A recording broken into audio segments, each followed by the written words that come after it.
Welcome to Stories of Brisco and Bradshaw. I would be Bradshaw, and that would be your Chickasaw native, your Chickasaw Hall of Famer, Oklahoma's favorite son, Mr. Gerald Brisco, and we've got the former two-time NXT Tag Team Champion. He has gone viral recently with the fans chanting, "We won't cross." He is Mr. Karrion Kross. Karrion, welcome to the show.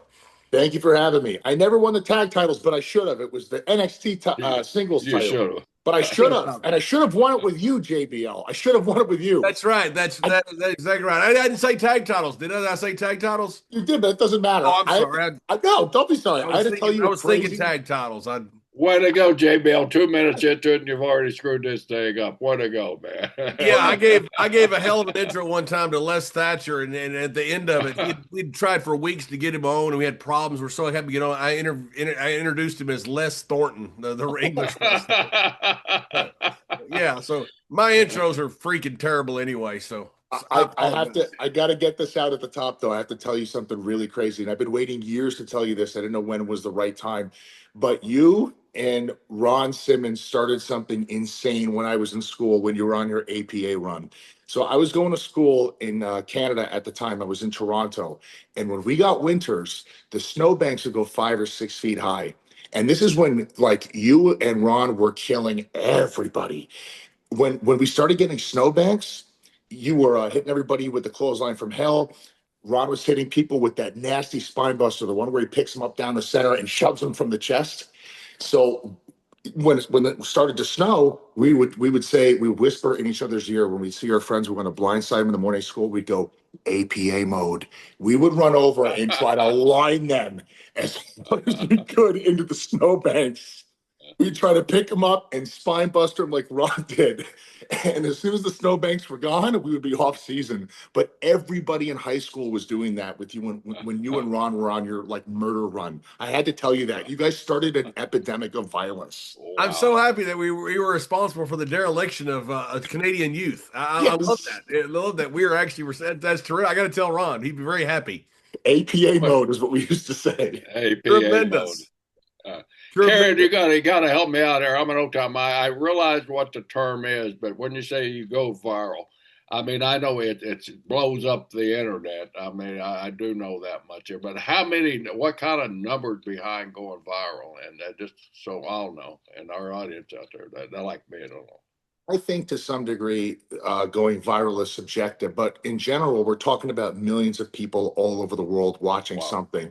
And the reason that's become a big deal in like the corporate world is because with social media, and a lot of people don't realize this, the views can monetize. So whoever's posting these videos, whoever owns the access, the IP to the video, makes a lot of money. So yeah, that's essentially what that means and why it's become so relevant in this day and age. Wow, I've gone viral 4 times in my recall that people told me, and I ain't got a damn penny yet. Who do I see about getting paid for this? Talk to JBL. JBL, how come I've been getting paid, man? I've gone viral 4 times, I've been told. Because I have the IP for the videos, and okay. Yeah, you're getting a check. Don't worry about it. Okay, I'm getting a check in the mail. Okay, that's right. One of those checks is checked, and amounts like you can't pick it up because it's covered in oil, crusty oil. That's right. That's right. Yeah. Karrion, also you're not just going viral, but this is translated into merchandise sales too, right? For you?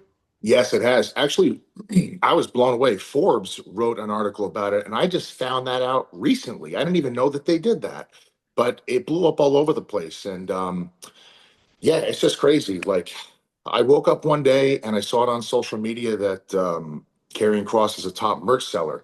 And, you know, stuff comes up on social media all the time, and you have no idea whether it's legitimate or not. So I kind of just blew by it. And then the reports started coming in. It went from 3 to 1. So I went back to Fanatics and I asked them, I go, hey, is there any legitimacy to any of this? And they said, actually, yeah.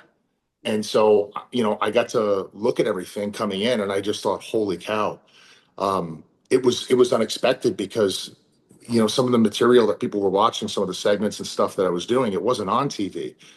It was actually on social media. I think it was on the WWE YouTube channel, I believe.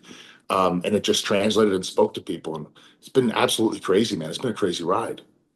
Wow. it's impossible to go viral when you say, "Hey, I'm gonna do something to go viral." And there's not a method, there's not an equation. Otherwise, people would have figured it out. And like forever, Logan Paul, there's a million others that have tried to go out there and make this incredible stature that you have out on social media.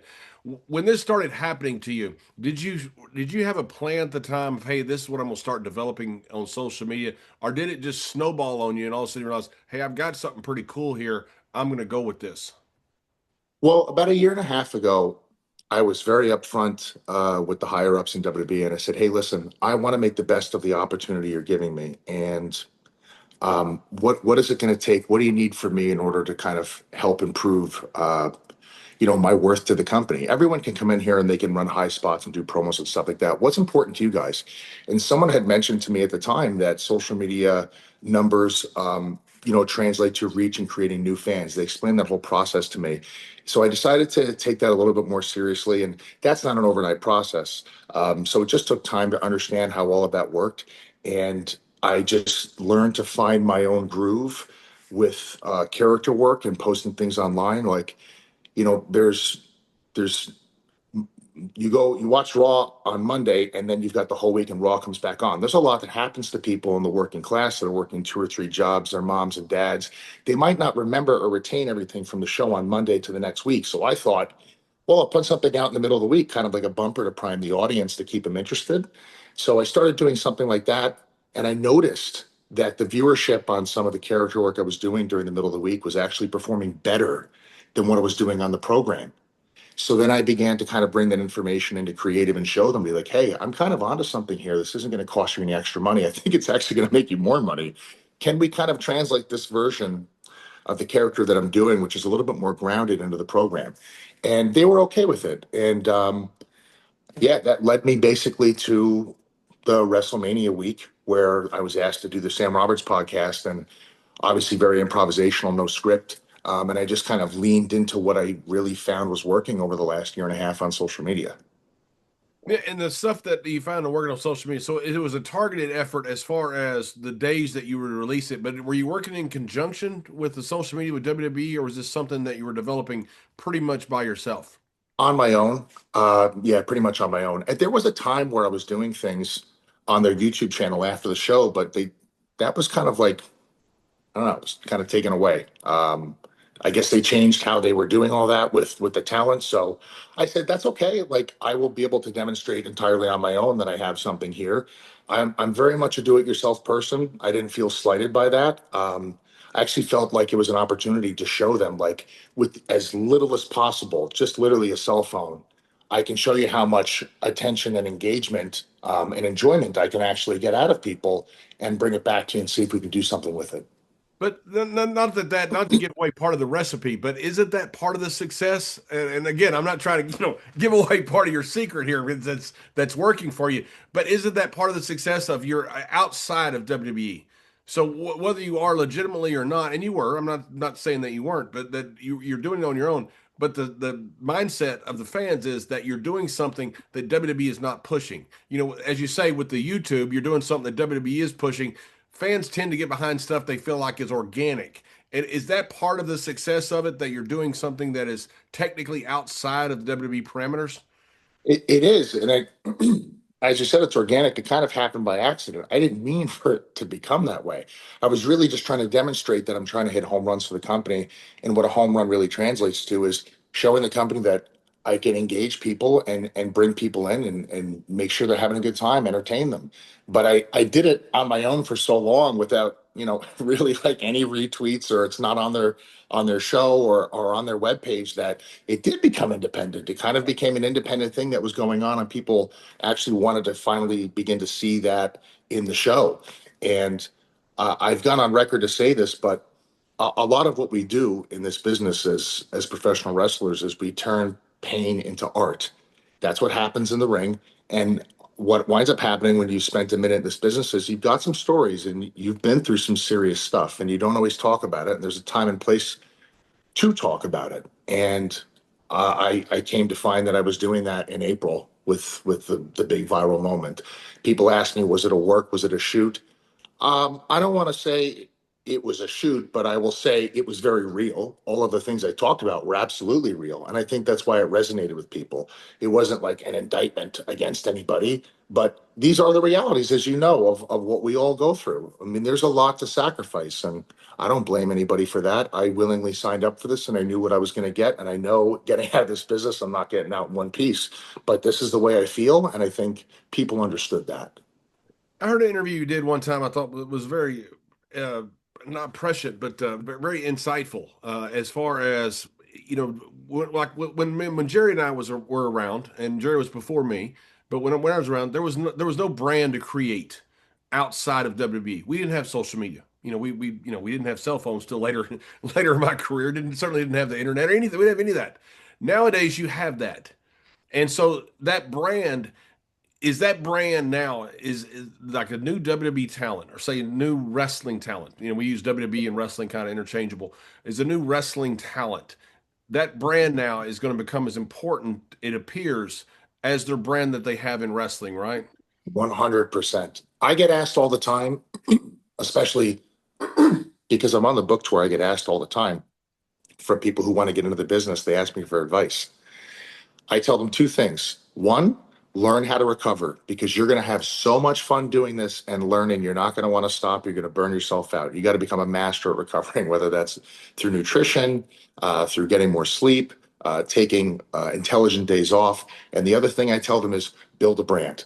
Because if you don't, and you have to adapt to this business, it's always changing. If you come into this business and you don't have a brand, you're going to be on a conveyor belt of fodder being chewed up in a meat grinder to all of the people that the company have a lot of equity in that they want to push. And you might not get a shot until somebody on a whim just decides, let's try this guy or let's try this girl. I think that's what people are going to have to do moving forward in order to get a credible shot.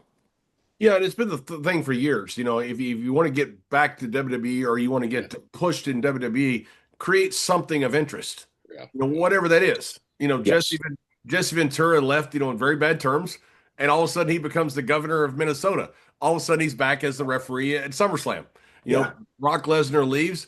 All of a sudden he becomes a UFC champion. Now all of a sudden he can write his own ticket, and he still can. Yeah. Same thing with Cody Rhodes. So many guys, can leave and come back, but it's important to not just leave. And what so many people do is, I'm just waiting on a call.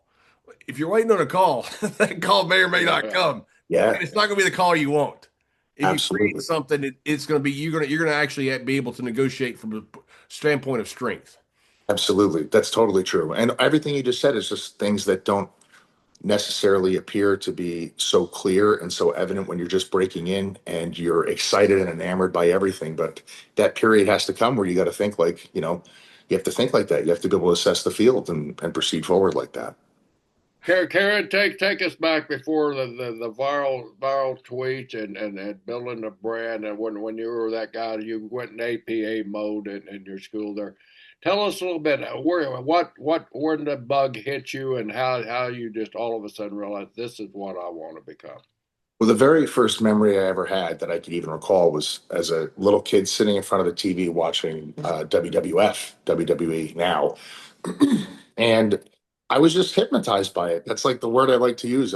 Mesmerized. I fell in love with this idea through this lens I was watching on TV of the hard camera and the roaming cameras.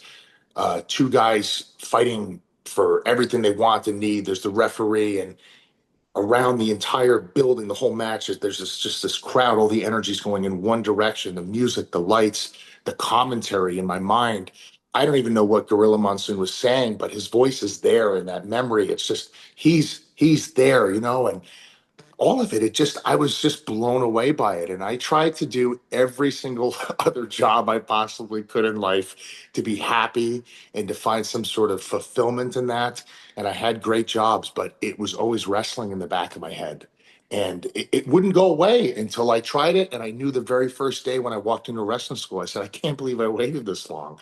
It felt right. And even the local promoters and everything, they were just like, I don't know what the hell took you so long. You have a good look, you have a good work ethic, never complained about anything. I was there 5 days a week, and then I would get a key to the school, and I would come in Saturdays and Sundays when no one was even there, and I would continue, practicing break fall and just kind of keep myself on the canvas and the ropes just for fun and to keep my confidence up. I would run the ropes for 5 minutes. I was that kid when I started. No one had to tell me to get better and to try to catch up to all the people who were ahead of me. I was enjoying the process of it. It was awesome.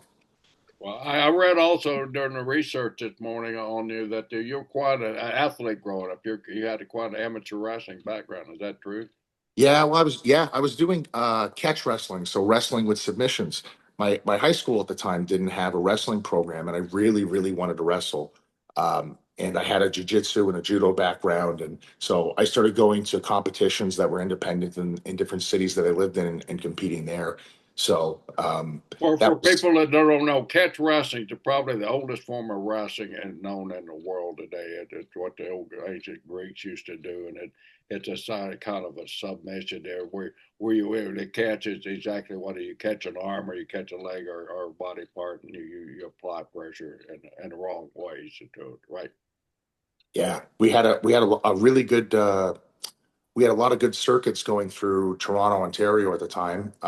And it was through a company called Grappler's Quest, which I'm sure you've seen before. And we could go there, and sometimes you could even compete for money in the open weight divisions and stuff like that. So it was pretty Now, awesome.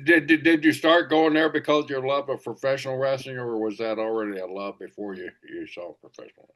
Um, a little bit of both. My family, like I have like six uncles and a sister, all married with kids. A lot of them are wrestlers and boxers. My father was wrestling in the Pan Am Games of either '89 or '91, and I'm pretty sure he won a gold medal for Puerto Rico and maybe a silver in boxing for the United States. I'd have to ask him, but that was kind of in the family. So whenever he would go and coach, I would be the little kid coming in with the coach, and I was just around the environment growing up, and um, I enjoyed it. Like I just enjoyed learning and applying it. Did you train in Toronto when you first started training for being a pro wrestler? No, actually, it was in Vegas. So I was doing the shoot stuff in Toronto, and then at the time, I was just thinking I was very comfortable in conflict. I was bouncing, I was bodyguarding. My work took me to Las Vegas. I was training in Toronto at the time to fight. It was still kind of illegal. You'd have to go to native reserves to compete. And I just thought to myself, I took a couple of native reserve fights. They weren't very serious, and the guys weren't very good. It wasn't a good measure of how far you could actually take it. And I thought, if I want to do this at the highest level, and my coaches were encouraging me to, I should move to Las Vegas. It's the fight capital of the world. Everybody is the best there, and see if this is something I really want to do. So I wound up going to Vegas. I got into the pro camps, and I didn't love it as much as I thought I would. And I was still thinking about wrestling. Like I remember coming home from practices. I was training at Vanderlei Silva's. I was training at Syndicate, mixed martial arts. I would come home and like instead of watching MMA tape, I was watching like Kenta Kobashi versus Masala. I was like, what am I doing? Like I'm trying to force something I don't want to do. I really want to do this wrestling thing. So I went to Future Stars of Wrestling, which was a FSW wrestling school in Vegas down the road from the MMA place. And that's kind of how that happened. And I loved it. Who was the trainer there? We had uh, Mike Modest at the time. We had Disco Inferno. We had D'Lo Brown. We had Saboti. We had Kenny King. And we had two guys that were around my age. It was Remy Marcel and Jack Manley. They were from the New Japan dojo. So coming in as somebody with zero experience, I had people who had worked television, people who had worked Japan, and then sort of a modern hybrid lucha type thing that Yeah. is very prominent right now with the New Japan stuff, and that's who I had to work with. What year was this? The reason I ask is because D'Lo is a good friend of mine, and D'Lo is still training in Vegas. I didn't know D'Lo was back in Vegas. I didn't know he's been in Vegas that long. Yeah, Question. 2014. Wow, that's awesome. I didn't know obviously Godfather's been there since since Nucky Thompson in Vegas. You go And watch Meyer out, he's coming on the Lansky show and soon. all the guys, yeah. But I didn't know D'Lo. I didn't know D'Lo had been in Vegas that long. Yeah, yeah, he's been there for a minute, that's for sure. And when you first started training there, where did you first start working after that?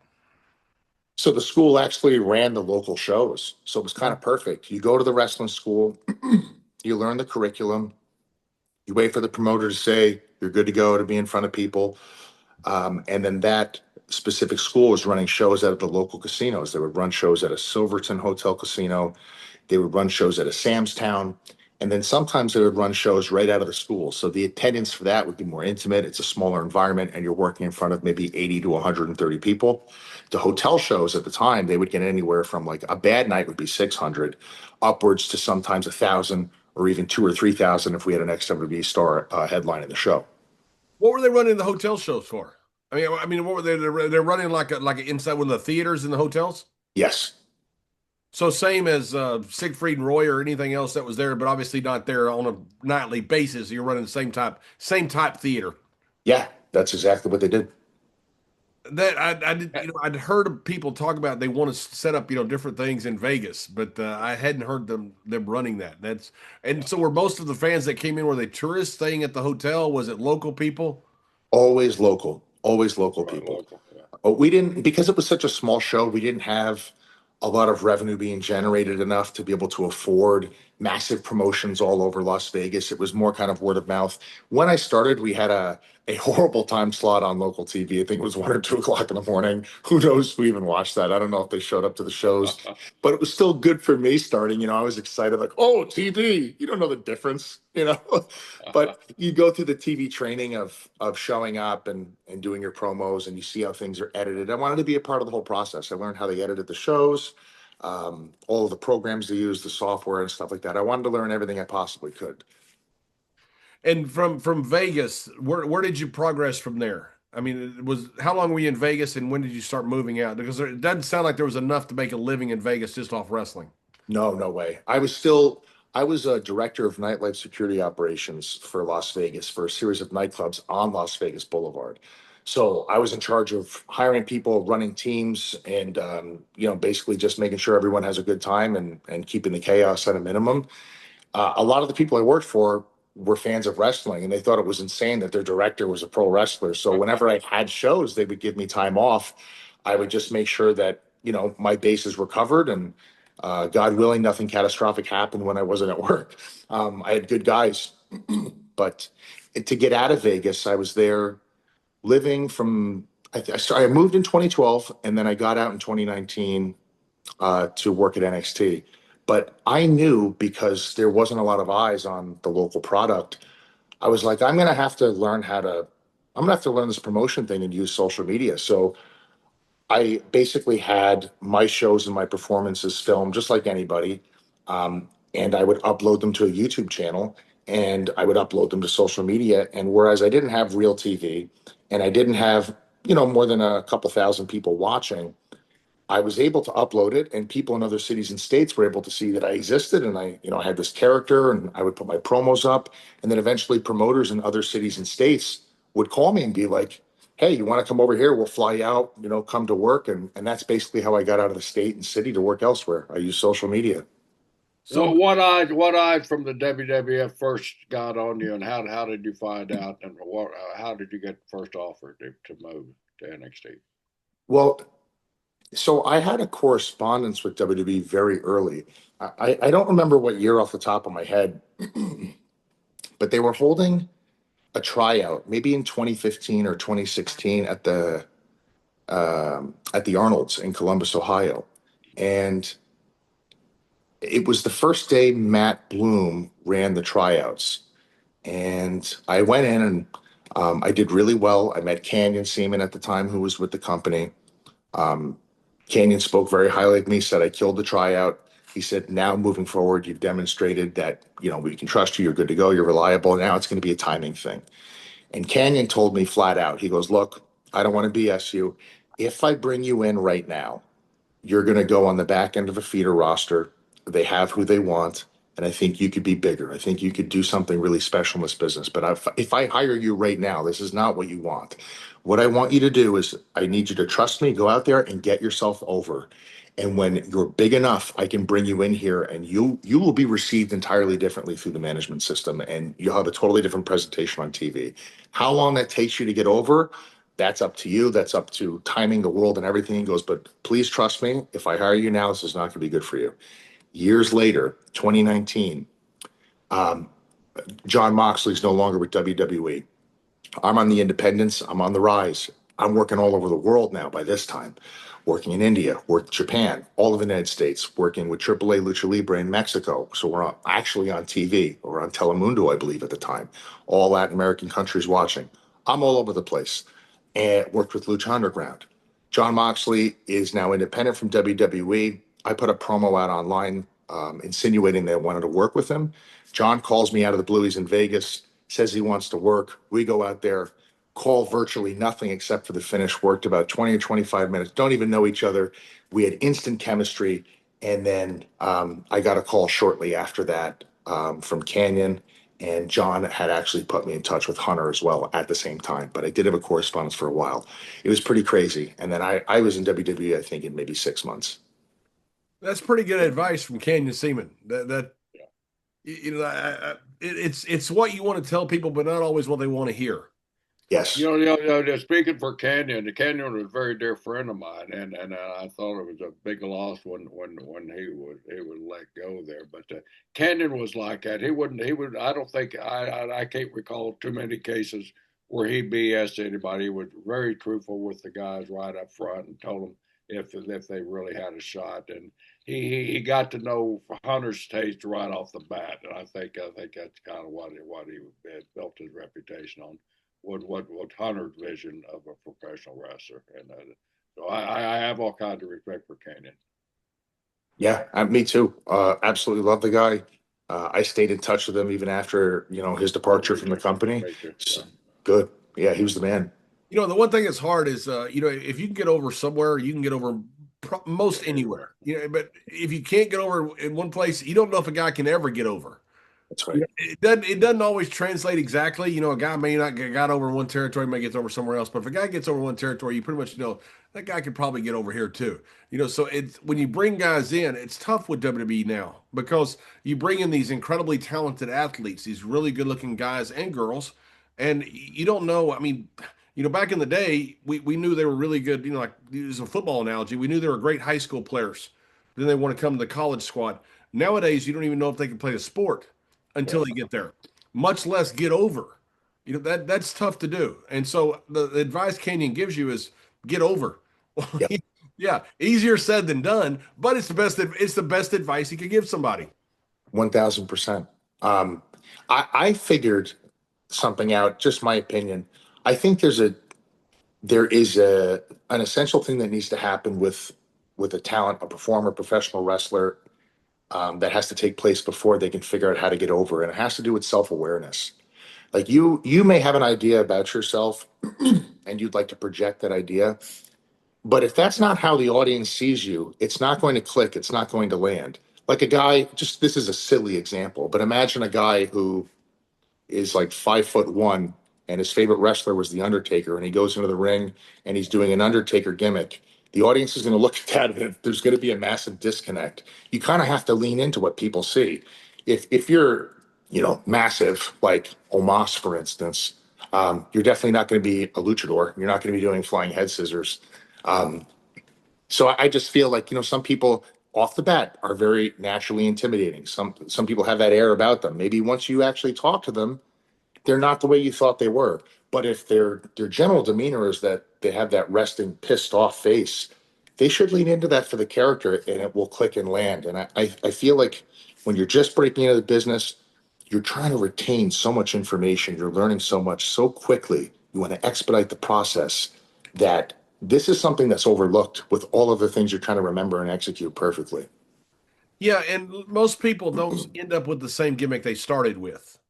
Most people think they have this great gimmick, this great idea. Invariably, there for every Kurt Angle, there's 1 million other people that didn't end up with the same one. Of course, he was a gold medalist, so there's a little bit different dynamic there going. There are millions of people that end up with a gold medal too. Right? That's right. That's right. But so, I mean, you look at '95. When I came to WWE in '95, we had one of the greatest rosters ever, but we couldn't draw any money.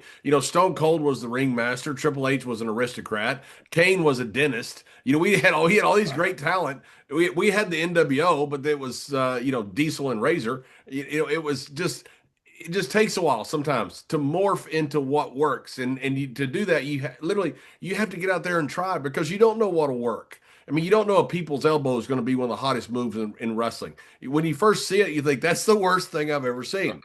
And then all of a sudden it gets over. The worm. I was being run in the ring when the worm was created with Scotty 2 Hotty. We thought it was the most dumb thing, but the people went crazy. Well, you've got to be kidding me. It's just a matter of trial and error and being open to like, okay, I've got an idea. It may change, but that's part of wrestling, right? Absolutely. Yeah. You go out there and you see what they like, you see what it looks like, and you go from there. Your character development, did that mostly come from you, or how did you end up with Karrion Kross, and how did you become that character?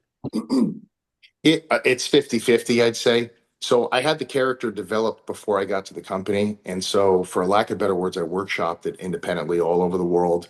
I knew people were enjoying it. I got a lot of feedback from fans doing meet and greets and stuff like that. You read things online. I knew people were enjoying it.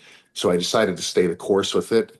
And when I got to WWE, I essentially kind of wrote out a character manifesto to give an explanation of what it is that I was doing, because you don't know if they have time to actually sit and dive deep into that. So I wrote something down. Hunter really liked it and ran with it. So I pretty much got to take what I did prior to getting there and translate it to PG, because obviously on the independents you can literally get away with murder. So I translated it towards their format and programming, and then it just becomes a process over the years of whatever creative gives you and trying your absolute best to fit this character archetype that you're playing into what they're giving you.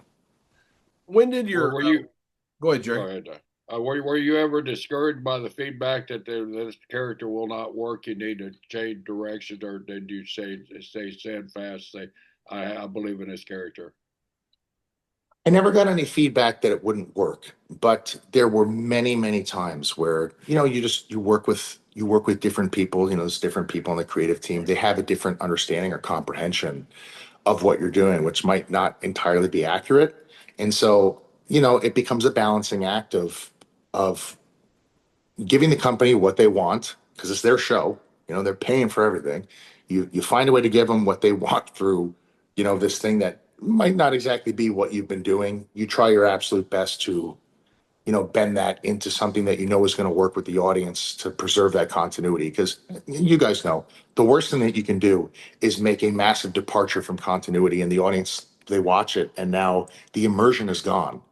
Everything that happened before you came out, the match before, the match after that, and then maybe potentially the matches afterwards, they're hung up on this one part of the show that you're in. And maybe because you just wanted to be cooperative, and you just wanted it all to work, you didn't say something, you go out there and do something you shouldn't have done, you probably should speak up. So I just tried my best to make sure that it was going to land with the audience, and it didn't always, to be honest. Over the last few years, sometimes the stuff, it was too much of a departure for them without an explanation. But I guess that's the process of it for all of us. Not everything is always going to land.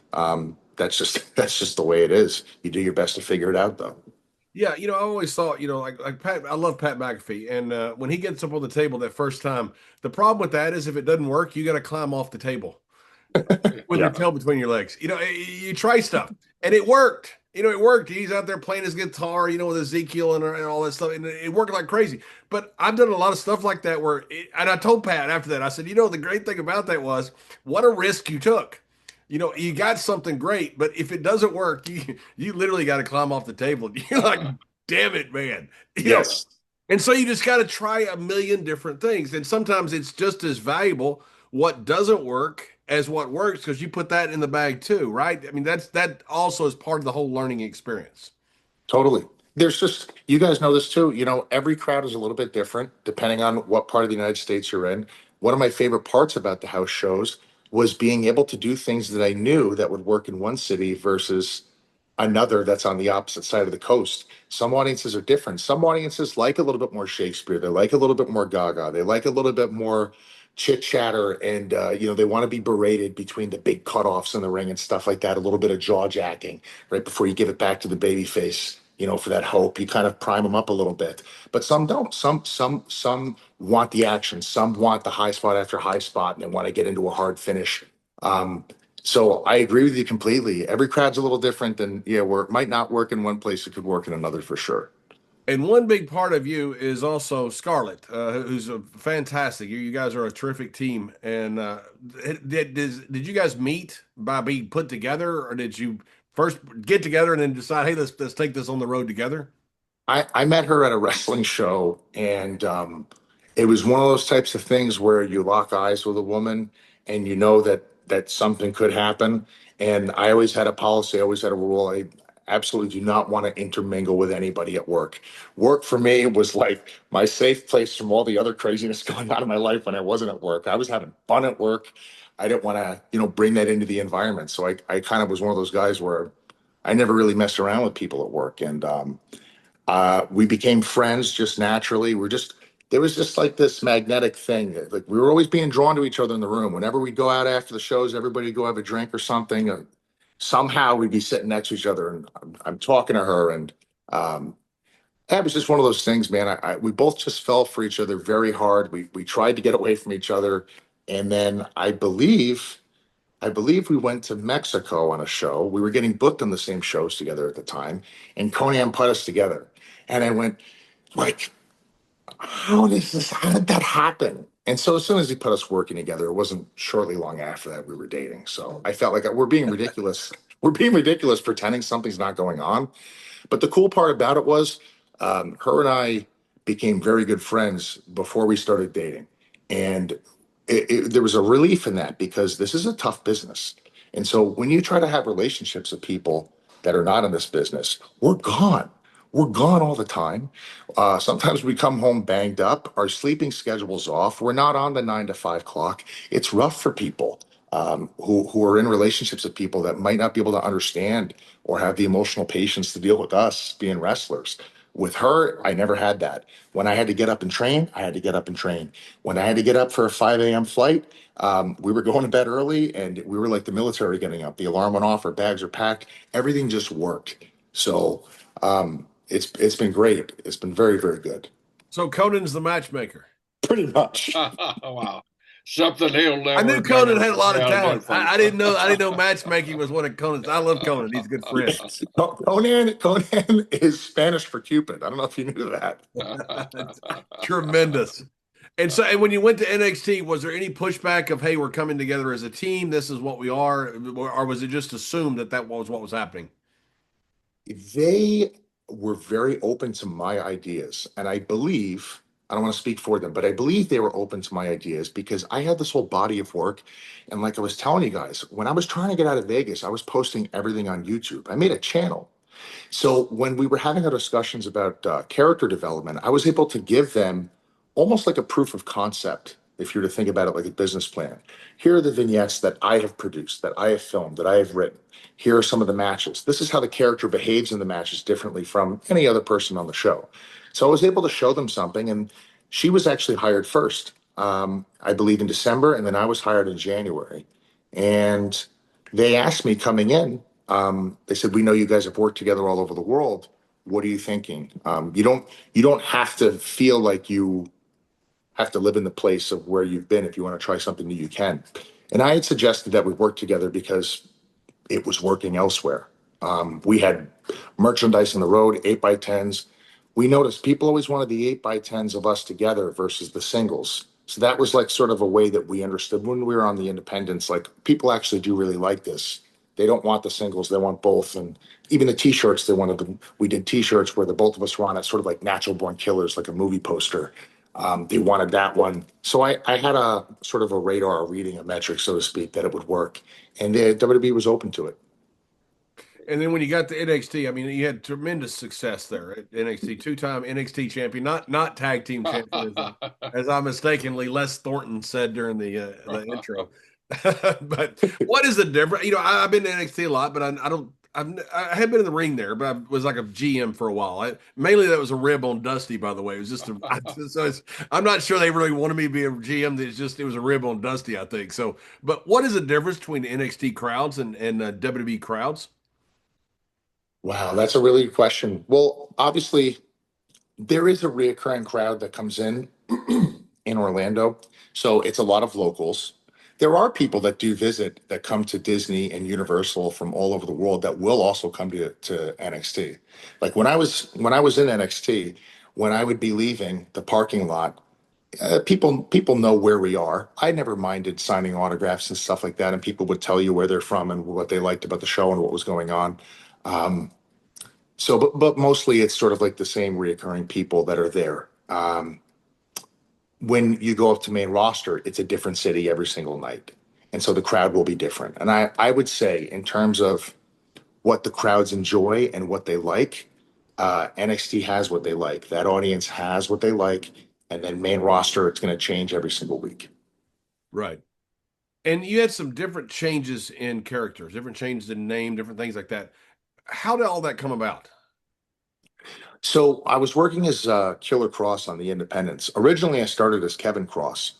The way I was booked, especially because I was a lot bigger than most of the guys on the Indies. Usually, I kind of had the heater spot. They would bring me in, ironically, in wrestling as a bodyguard, and I was a bodyguard in real life as well. But they'd bring me in as the bodyguard of some other smaller guy who, couldn't get the job done. That sort of gimmick, that angle. I was power bombing everybody. I was suplexing them. I was all the big power man moves. Eventually, the crowd just started chanting, "Cross is going to kill you," and then the "Cross is going to kill you" chant became Killer Kross. And I was kind of apprehensive for a while because at least my goal was to always come to WWE. And I was asking some of the promoters and the trainers and the guys, I said, should I lean into that? They're saying Killer Kross. And they were like, I don't know. Let's see how long it lasts. It might just be like a one night thing. My concern was maybe they're not going to hire me if my name is Killer. That was just what I was thinking at the time. That's not going to translate to TV. They're not going to want that. But it followed me around for like a year and a half. And I remember working Shane Douglas on an independent once. We were doing one of those no DQ matches, and Shane's neck is still jacked. It was a little jacked up, and so he was telling me, "I can't take that Saito suplex, man. I'm so sorry. It was a finish I was using." And I said, "Don't worry about it. That's no problem. Um, what can you take?" So he told me, and I said, "Why don't if I'm going over, why don't we go home with a choke? Because I can protect you. We don't need to do anything dangerous here. You're mega over. Everyone knows who you are, and they're gonna hate me. This is gonna be a very easy night." So we decided to go over with the choke, and even more so to protect his neck. I didn't even want to put my arm across it. I wanted him to be comfortable and to trust me. It's the first time he met me. So I over taped my wrists. And I don't know if you guys ever saw the movie No Country for Old Men with Javier Bardem. There's a character named Anton Chigurh shooting people with like an air hose cow gun. There's a part in the movie where they arrest Javier Bardem and he comes up behind the police officer with the handcuffs and he wraps the handcuffs around the cop and he leans back almost like a rear choke. So I showed Shane that in the movie and I said, I'll roll towards the Roman camera. I'll have this insane look on my face. I'll overtape my wrists. So when we go home, I'll untape them. And since it's no DQ, I'll wrap it around your neck and I'll do that. And he goes, perfect. And Shane sold it like you wouldn't believe. He was foaming at the mouth. He was spitting all over the place. He held his breath and shrugged up so his whole face turned white. People really thought I was killing Shane. And then Killer Kross was born. I mean, there was no way I was getting out of it. Changed all my names and everything. Got the T-shirts, Killer Kross. Shane really actually helped me really solidify that. Moving forward, we go to NXT. Hunter's like, I don't think, I don't think we're going to be able to have that word on TV.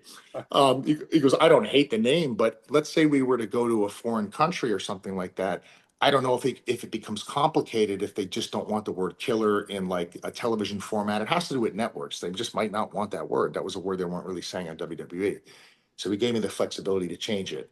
And I've always been a history and mythology nerd. And I drew the word Karrion from two different mythological characters in Greek and Latin.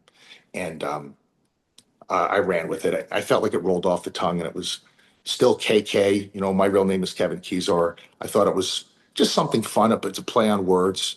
And that's kind of how we got there. Yeah, it's so funny, because I just when I started the business, there were killers everywhere. Killer Carl Cox, Killer Tim Brooks. There's killers everywhere. You just don't think about it. Killer Kowalski, who trained Hunter too. That's right. There were killers everywhere, Yes. and now there's not any killers anymore. Yep. So, Karen, it's so rewarding and it feels so good to feel that character start to grow there. Did you get that feeling? I mean, you can feel it right away. You can either feel, wow, they're not buying this thing, or wow, I'm on to something. When that on to something feeling hit, what went through your mind there? I'm really onto this. I need to really start developing, or how did you conquer that feeling? The transition was so comfortable for me because I felt like I was still doing what I had always done, and I was just happy and relieved that the company liked it, because that's a hurdle in of itself if you get used to something and you know it's working. And by working, I mean you're able to make money with it. You're able to make somewhat of a living, and then you get to the big dance and they want something different. That's hard for anybody. That could be tricky. And trying to argue that case when you get there is something you don't want to do. You don't want to look like you're difficult. But I didn't have to deal with any of that. They liked what I was doing. Thank goodness. And I was just happy that it was getting over. The most difficult part about it, and people always forget, which isn't always a bad thing, is I started during the pandemic. So that was a whole other experience where I was having to work in front of literally nobody. It was, Wow. That was horrible. yes. I Yeah, mean, but I think that probably helped your work more than anything you could have done, because you're not getting a reaction, so you don't know how to respond to a move. You don't know if a move got there is getting over. It's just something in your mind you got to feel, and feel it organically happening. Did those thoughts go through your mind? I mean, that's such an important point that you hit on. I was working in front of nobody. That's hard to do. I was definitely more cognitive of minding the details of my work, like you said.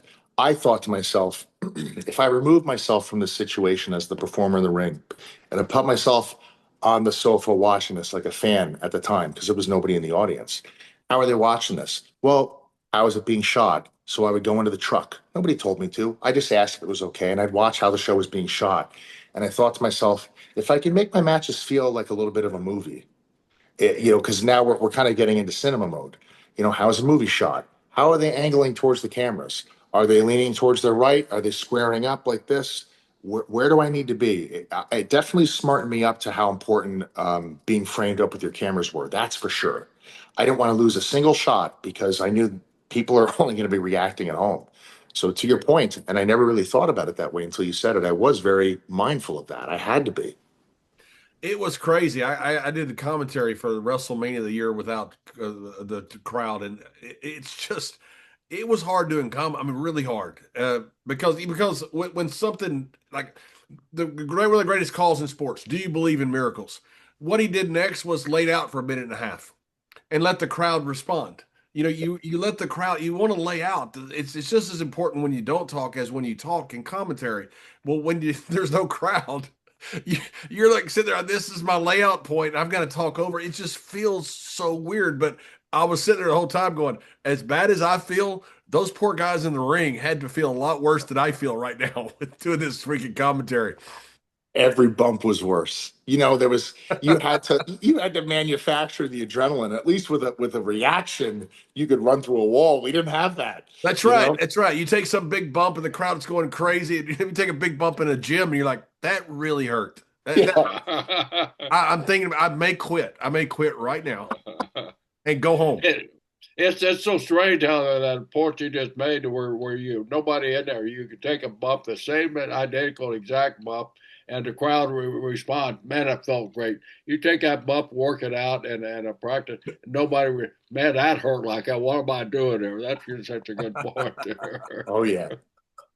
It's just so funny. That's one of the craziest times that I don't think we'll ever have a shutdown like that again. That's all I'm For not. reasons, but man, what an experience! Yes. It was awesome. And you know what?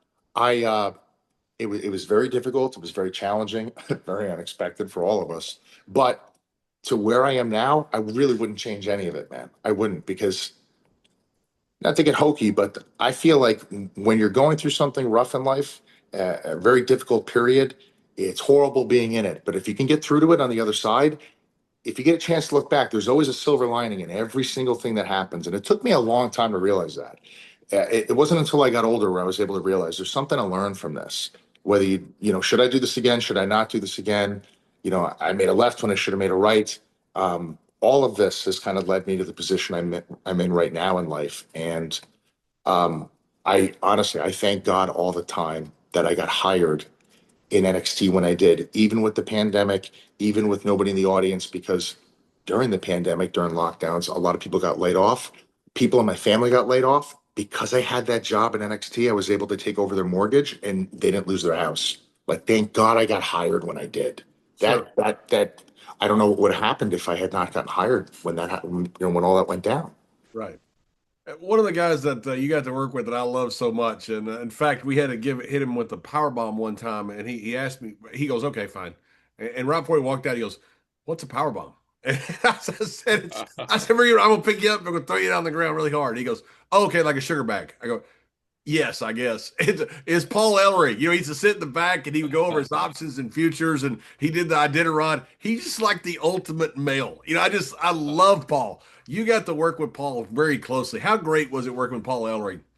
It was awesome. I tried not to berate him with all of the questions about the guys that came out of Minnesota, but I had to. I couldn't Of help it. course. I asked him about everybody. I asked him about Rick Rude. I asked him about Road Warriors. I asked him about Perfect. I asked him about people that didn't even, weren't necessarily from Minnesota, but they were from, that time period. Like I was talking about Kevin Sullivan, everybody who was working with him, and I just had a million questions for him, and he never minded. He'd tell me the stories, and it was really, really cool. And one of the best moments I had with Paul Ellering was we did a house show in Chicago, and I could just see his energy was different that day. He was all smiles, and I know he was thinking about Yep, Hawking because that morning. Chicago's a big deal to him. Yes, he was thinking about Road Warriors, and when we got out into the ring, usually when we walk through the curtain, we're we're in character mode. You know what I mean? Every second you're on the clock. But when we got into the ring, when we hit our hard camera pose and everything, and Paul was there, I looked at him and I grabbed him and I said, "We're in Chicago." And he goes, "I know." He's so happy. He was like, "I remember we're having a conversation in the ring before the babyfaces walk down." He's telling me a story as the Wyatts are walking down, the music's playing the piano and the lights are dropped. He's telling me a story in the ring about one of his favorite times coming to Chicago with the Road Warriors, and I'll never forget that. Like the happiness in that man it was awesome. Yeah, he's just one of those guys that's just a cool dude. Yes. He's a smart guy. He does crazy things like the Iditarod. He's just, and he's in incredible shape. I don't know how old he is now. He's in incredible shape. That's the kind of guy I want to be. Yes. Yeah. Very strict diet. He's up early in the morning. He's on the market. He's watching, paying attention to everything. He's just very, very committed, disciplined person. He doesn't work off motivation. He works on discipline. Yeah, and he told me one day, he goes, I don't know how you deal with stocks. He goes, it's so much easier evaluating futures because it's like a cow. You can evaluate a cow. You can't evaluate an IBM. I'm like, I'm, I'm not sure I agree with all that, but it makes sense. Yes, yes. What? I'm on your side here, Paul. Yeah. But that had to be that had to be. I just sometimes you work with guys that you just that are cool dudes like that, cool historical figures. It's just it's fun to be around them. And I'm the same way. You want to ask? I'm the same way. Mr. Brisco told me the day he goes, "Yeah, I had a match with Buddy Rogers and Joe Lewis was the referee." I said, you could have told me this a few years ago. And that's kind of something that you don't just throw out there. Right. Right. But that was the norm for them. How crazy is that?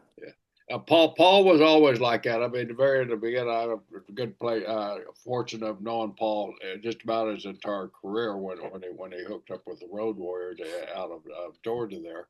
But he was always that astute guy in the dressing room that you would go to when you had business questions because you knew you were going to get a legit answer out of Paul and not a bullshit answer. Why you even want to know that?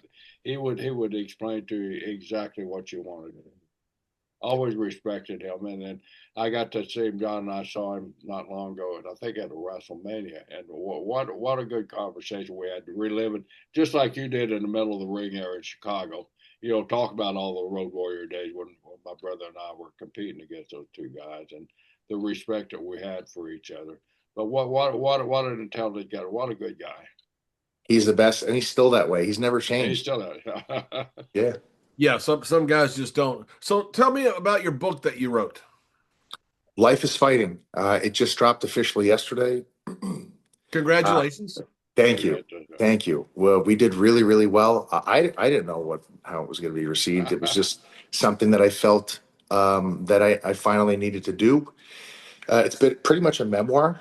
Um, I talk about my childhood. I grew up around quite a lot of violence, and the book is kind of like an expression of my own self-discovery through different experiences in my life. And the premise of the book, "Life is Fighting," that is a quote from Renzo Gracie. I'm very big on jujitsu. I'm a brown belt under Daniel Gracie. I love it. Um, and the premise essentially is I would like people to kind of, as they're reading this, number one, be entertained, but more than anything, I want people to find gratitude and self-worth in knowing that everybody's kind of like a fighter. The term fighting has kind of been more or less romanticized through combat sports and stuff like that. Those people are the toughest people in the world. There's no question about it. But sometimes people look at fighters and they think about the aesthetic of that and they go, well, I'm not that way. But every single day, I mean, you're getting up out of bed and you're fighting for something. You're either fighting to keep your job or you're fighting not to lose your temper. There's power in that. And I really hope people take something out of this book that's positive and they feel good about it. And if it doesn't hit that deep with them, they could laugh at stories of me almost getting arrested because there's quite a few of them in there. How long did it take you to write it?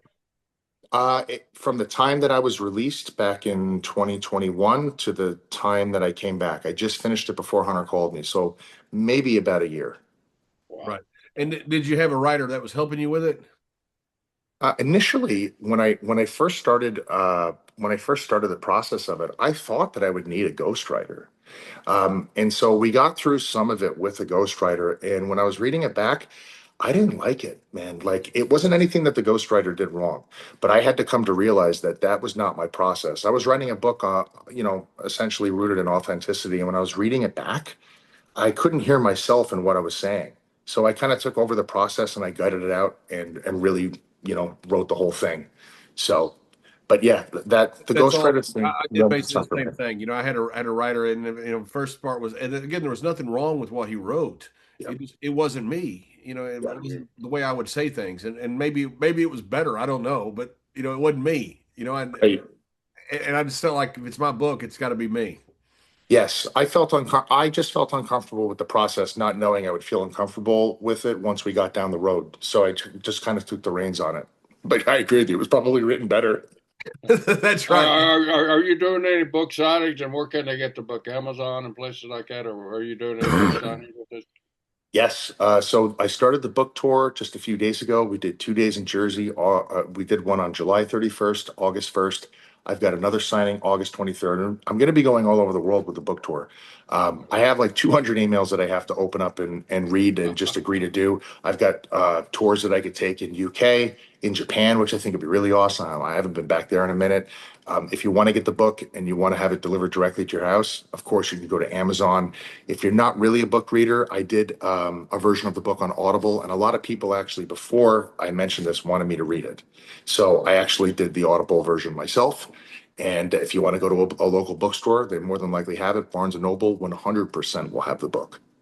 Mr. Briscoe's from Oklahoma. They're not readers, so he would need like an audio book or something because he's from Oklahoma. I can't understand those big words like Texas or anything like that. He thinks Texas has two S's in it. I try to explain to him that it doesn't.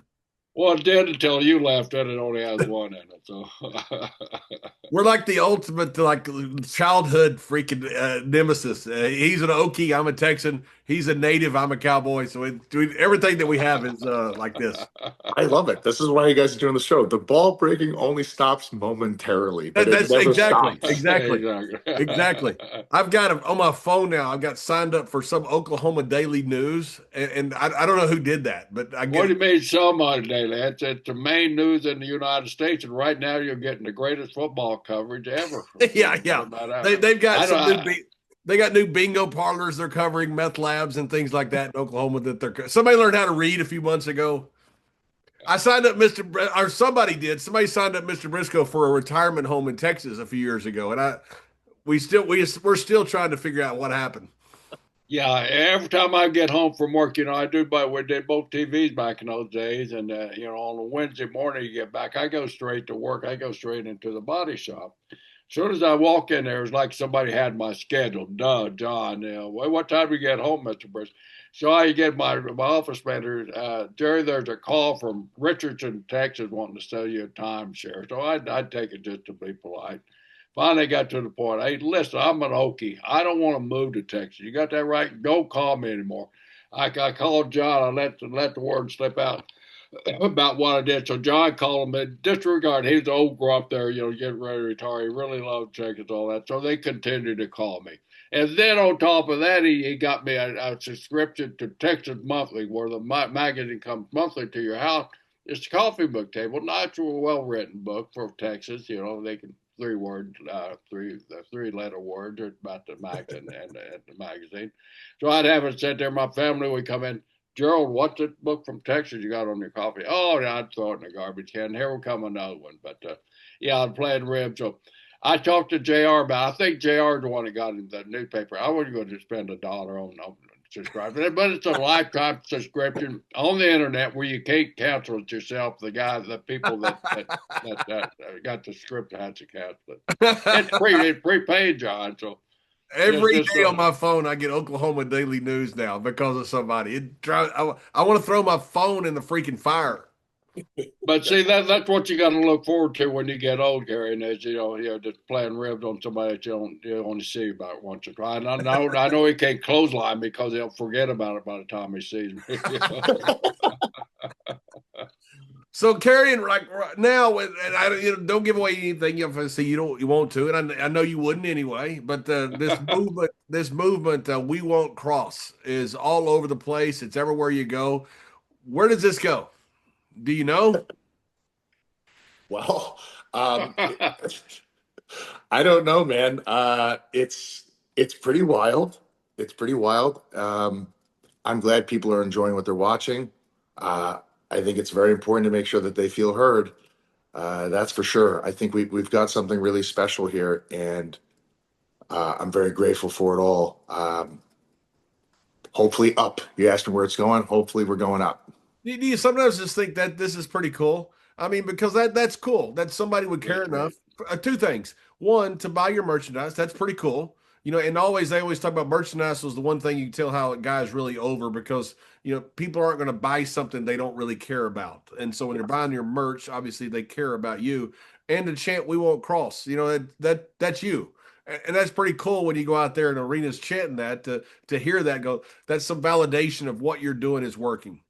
And that's true. That's true thing that you can't make people do too. Is buy your merchandise, take out their hard-earned money and buy your merchandise or chant your name. You just can't make them do that. I mean, you can kind of force feed them into chanting your name through the announcers and stuff like that. But organically, like they're doing to you, Karrion, it's phenomenal. It's got to bring goosebumps when you hear that. It absolutely does. I don't want to name drop, but I had somebody who's had a very successful career. Over the SummerSlam weekend, they grabbed me by the arm and they said, everywhere you're going, you're hearing that, right? And I said, yes. And he said, when this is all said and done, never forget that because there are people that have been in this business as long as I have who never got that. And He said, I know you're not, but don't take that for granted. And I said, I absolutely won't. And the way he put it, I had not thought about it that way. And out of all of the crazy moments and matches and everything that I could think back on or even try to remember, I'm never going to forget this period of my life. I really am not. Yeah, and you're right about that. A lot of people go their whole career without having that happen. And nothing wrong with their careers. Some great careers. Yes, absolutely. That is a connection that a lot of people just simply, for whatever reason, because you can't make connections. You can't make connections happen. It's like somebody falling in love with somebody. You can't make that happen. But when the connection does happen, it's pretty cool. And it's pretty rare, too. Yes. Well, hey, Karrion, I thank you very much for joining us. I know this is very short notice. I can't wait. I'm going to pick up your book. I'll read it to Mr. Brisco because I'll get the audio version. He'll get the audio version we got to cover them both, John. You get the print version. I'll get the audio version. That's right. That's right. That's right. But Karrion, thank you very much for joining us. I really appreciate you coming on. Kind of a last minute, the kind of last quick notice. But thank you very much for coming on. Thank you for having me on, guys. This was very fun.